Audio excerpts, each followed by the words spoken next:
Lifelong Ability North East, or LANE, marks its official opening in Wallsend in March. The charity provides day services for adults with physical disabilities, learning difficulties and autism, with a focus on helping clients develop practical, transferable skills that can be used in everyday life. We set up because we felt there was a gap for a lot of young adults who didn't quite fit a certain criteria of potentially having too much behavioural problems to then also not being classed as what is PMLD, and there was a gap of those guys in the middle that were just being missed, and we opened up for them to get into employability.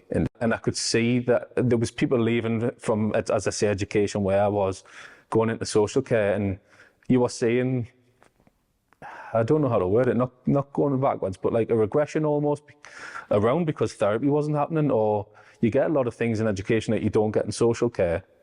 And I just got to a point after a few years of seeing that I couldn't watch that happen anymore. And we've just blossomed from there, from being me for a year on my own to now 13 members of staff and employing more. So I think one of the biggest issues that our clients face is when they lose the EHC, which is an education healthcare plan.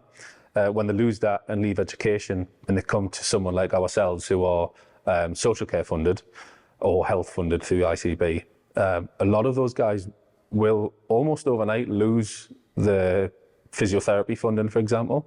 So they'll get it included with education. When it becomes a social care package, it completely changes, and that physiotherapy is now gone.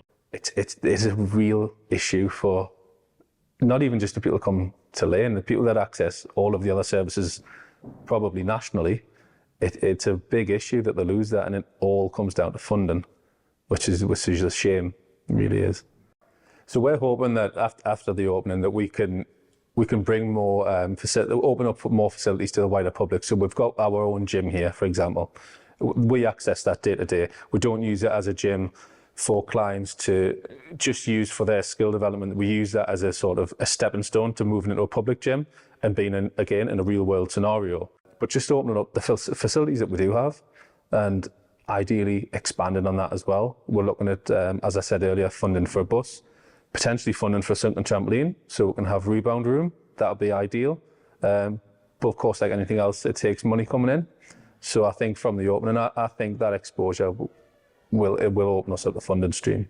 Organisers say the official opening marks an important step in expanding support for adults with additional needs in the area.